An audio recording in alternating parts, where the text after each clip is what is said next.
তাসকিনের কথা বলছিলেন, তার যদি এর আগে আমরা উইকেটগুলো বিচার করি, খুব একটা ছন্দেও তিনি নেই এমনটাই আমরা দেখতে পাচ্ছি।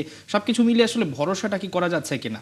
দেখুন, তাসকিন হয়তো ওই জায়গায় যেরকম মূল ম্যাচে যেরকম এফোর্ট দেবেন বা দিয়ে থাকেন সেরকম কিন্তু দেননি। কারণ স্বাভাবিকভাবে আপনার ওখানে যে ওয়েদার অ্যাডজাস্ট করাটা তার জন্য বড় বিষয় ছিল এবং সেটা তিনি করেছেন। কারণ হচ্ছেন তার মূল এফোর্টটা থাকবে ম্যাচে।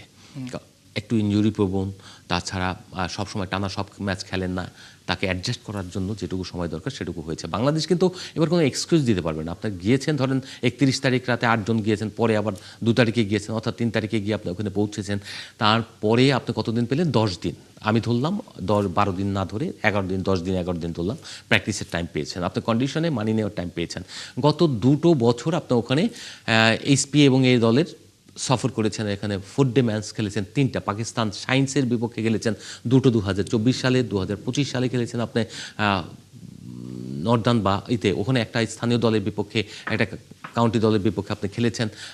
তো সেই জায়গায় এই যে বাংলাদেশের আসলে সুযোগটা এখন আর থাকছে না, কোনো চান্স নেই। মানে অস্ট্রেলিয়া আমরা হয়তোবা টিম গিয়েছি পুরোপুরি, কিন্তু এর আগে থেকে তো আমাদের ঘাটিটা করা হয়েছে। এই যে সব প্লেয়ারগুলি যারা আমাদের রয়েছেন তারা কিন্তু খেলে এসেছেন। যে এখানে কে খেলেছে ইন্ডিভিজুয়ালি খেলে, ইন্ডিভিজুয়াল অনেকে ম্যাচ খেলেন। হাসান মাহমুদ ওখানে যে প্র্যাকটিস ম্যাচ খেলেছেন আপনার ন্যাটোস না, নাম কি, অস্ট্রেলিয়া যে ওই ডারুনে যে টি-20 টুর্নামেন্টটা গত 2 বছর ধরে আমরা খেলছি, ওইটা টপ এন্ড টি-20 সিরিজ, তো ওখানে খেলেছেন, যেখানে বিদেশি দলগুলো খেলে, নেপাল খেলে, পাকিস্তানের শাহিনস খেলে, এই টিম খেলে, তারপরে আপনার নিউজিল্যান্ডের একটা দলও খেলছে। ব্যক্তিগতভাবে খেলে এসেছেন। হ্যাঁ, ব্যক্তিগতভাবে না, বাংলাদেশ টিমের এটা পরিকল্পিতভাবে এই সিরিজ, হ্যাঁ এই সিরিজ উপলক্ষেই তারা ওই কোপ আপ করার জন্য কিছু প্লেয়ারকে আগে থেকে পাঠিয়েছে, যেটা তার যেন ডারউইনের কন্ডিশনটাকে মানিয়ে নিতে পারে, অস্ট্রেলিয়ার কন্ডিশনের সঙ্গে পরিচিত হতে পারে।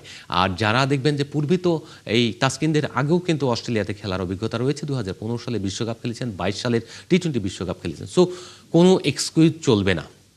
আপনাকে দেশের জন্য, দেশের স্বার্থে তারা যেন আমাদেরকে গুরুত্ব দেয়, সেই জন্য বেটার ক্রিকেট খেলতে হবে।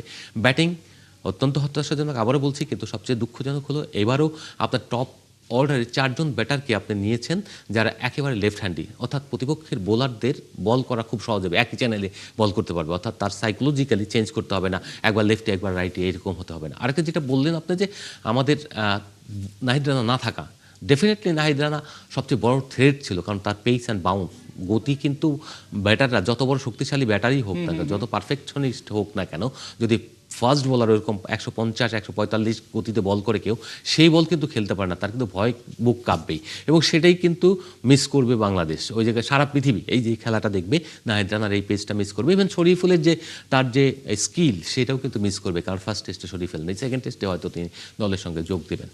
সবকিছু মিলিয়ে আমরা যেটা বুঝলাম ওভারঅল আপনার আলোচনায়, যে এই টেস্টে আসলে বাহানা দেওয়ার কোনো সুযোগ নেই। নামটা শুধুমাত্র অস্ট্রেলিয়া দেখিয়ে আমরা খেলবো না, আমরা শুধুমাত্র এখন আমাদের যে টেস্ট চ্যাম্পিয়নশিপ সেটা মাথায় রেখে খেলবো। সেখানে ভাই আমরা একটু আলোচনা করতে চাই, বাংলাদেশে আরেকটা সিরিজ রয়েছে, ভারত সিরিজ। গত বছর ছিল, সেটা পিছিয়ে গেছে নানা কারণে। ঠিক গতকাল প্রধানমন্ত্রী তারেক রহমান তিনি আলোচনায় বসেছিলেন বাংলাদেশে নিযুক্ত ভারতের হাই কমিশনারের সঙ্গে। সেই আলোচনা দেখে, সেখানে যদিও ক্রিকেটটা আসেনি, তবে এই যে আলোচনা, এই যে বসা, এবং একটু কি আশার আলো আমরা দেখবো, নাকি আমরা আসলে মানিয়ে নিব যে না আসলে সিরিজটা হচ্ছে না? সব মিলিয়ে কি আছে আপনার কাছে আপডেট? এখন আমার কাছে মনে হচ্ছে যে সবকিছু অনিশ্চিত এই কারণে, কারণ যে সময়টুকু রয়েছে, আপনার 28 তারিখে আসার কথা ছিল, এই মাসের যে 28 তারিখ ভারত টিমের, এবং তাদের খেলার কথা আপনার মানে 1 তারিখ থেকে আপনার 15 তারিখের মধ্যে সিরিজটা শেষ। তাদের ঢাকা এবং চট্টগ্রামের সিরিজ ছিল, এইটুকু তাদের একটা প্ল্যান ছিল যে চট্টগ্রামে না গিয়ে শুধুমাত্র মিরপুরে 6টা ম্যাচই তারা খেলতে চেয়েছে। কারণ হচ্ছে যে ট্রাভেল এবং নিরাপত্তায় ব্যাপারটা রয়েছে। বাংলাদেশেও গত 2 বছর ধরে যে একটা ট্রানজেকশন গিয়েছে, সেই সবের একটা এফেক্ট, নেতিবাচক এফেক্ট রয়েছে, যে কারণে তারা 24 সালে খেলতে আসেন, নিরাপত্তা হুমকি মনে করেছে। এখনও কিন্তু তারা